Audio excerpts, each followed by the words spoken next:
నేను మహాలక్ష్మిని. ఇవి ఆ కాకరకాయలండి. వీటిని బోడి కాకరకాయలు అని కూడా అంటారు. ఈ కాకరకాయలతో కూర వండుకుంటే చాలా బాగుంటుంది, కమ్మగా ఉంటుంది కూర. అయితే కూర ఎలాగ ఉండాలో లేట్ చేయకుండా చూపించేస్తాను. వీటిని శుభ్రంగా కడుక్కోండి. ఇవి ముళ్ళముళ్ళగా ఉంటుంది కాబట్టి ఇందులో కొంచెం మట్టి ఉండిపోతుంది. చక్కగా నీట్గా శుభ్రం చేసుకొని చక్కగా కడుక్కోండి.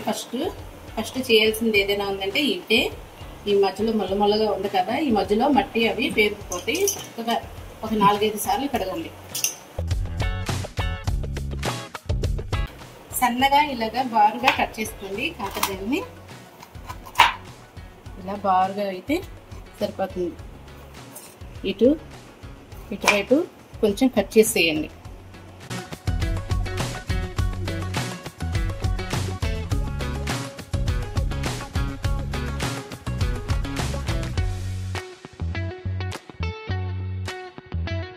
ఇవి ఇత్తనాలతో తింటే కూడా బాగుంటుందండి. ఇత్తనాలు తీసేయకుండా వండుకుంటే బాగుంటుంది కూర.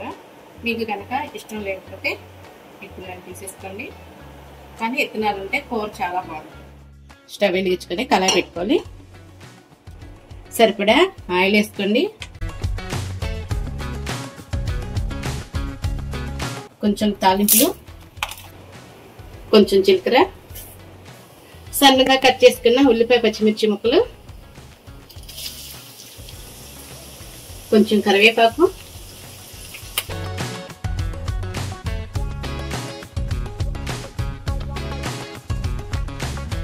సరిపడా సాల్ట్,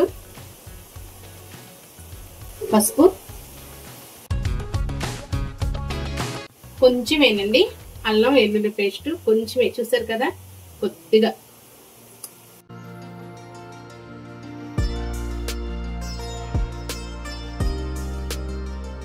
ఇప్పుడు కట్ చేసి పెట్టుకున్న కాకరకాయ ముక్కలను కూడా వేసేసుకోవాలి.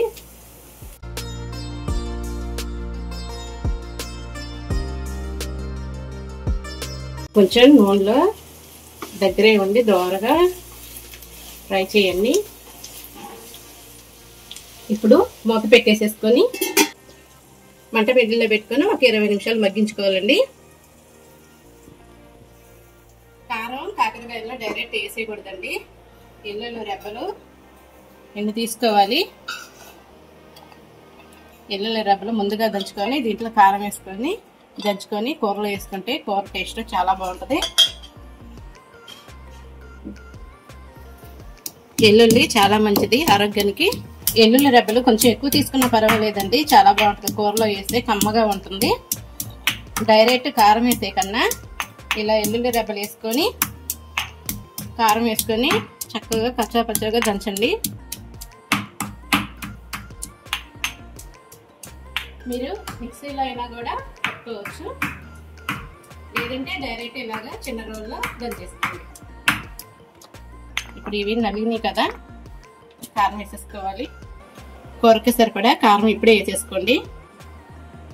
ఇప్పుడు ఎల్లుల్లి రెబ్బలు కూడా కలిసేటట్టు దంచుకోండి.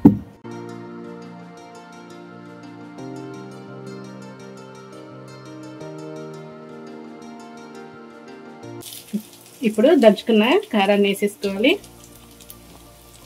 నిజంగా ఈ కారం వేస్తే కూర టేస్టే మారిపోతుంది,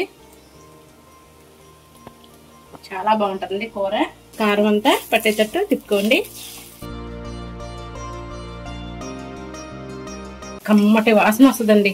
చక్కగా కారం గనక ఎల్లుల్లి రబ్బల్లో దంచి వేసుకుంటే కూర ఇలా తిప్పుతూ ఉంటే అసలు కమ్మటి వాసన వస్తుంది.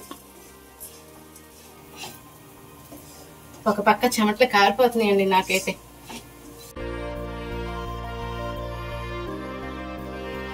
ఒక 5 నిమిషాలు ఇలాగే తిప్పుతూ ఉండండి. ఇలాగే కూరని తిప్పుతూ ఉండండి. ఎందుకంటే మనం కారం దంచి వేసుకున్నాం కదా, ఎల్లుల్లి రెబ్బలో కారం దంచి వేసుకున్నాం కాబట్టి కారం అంతా కాకరకాయ పట్టుకునేటట్టు చక్కగా ఇలాగే తిప్పుతూ ఉండండి. ఇప్పుడే ఉప్పు సరిపోయిందో లేదో చూసుకొని, సరిపోకపోతే ఉప్పుని వేసుకోండి. వేడి మీదే చక్కగా కలిసిపోతుంది. ఇంతేనండి, కూర అయితే రెడీ అయిపోయింది. చక్కగా ఇది పప్పుచారులో కానీ టమాటా పప్పులైనా ఇంకా ఏదైనా మన ఇష్టం నచ్చుకొని కాంబినేషన్గా తినొచ్చు, లేదా ఉట్టి రైస్లో అయినా కలుపుకొని అయినా బాగుంటుంది. కాకరకాయ కూర అయితే రెడీ అయిపోయింది. ఇంకా స్టవ్ కట్టేసుకోండి.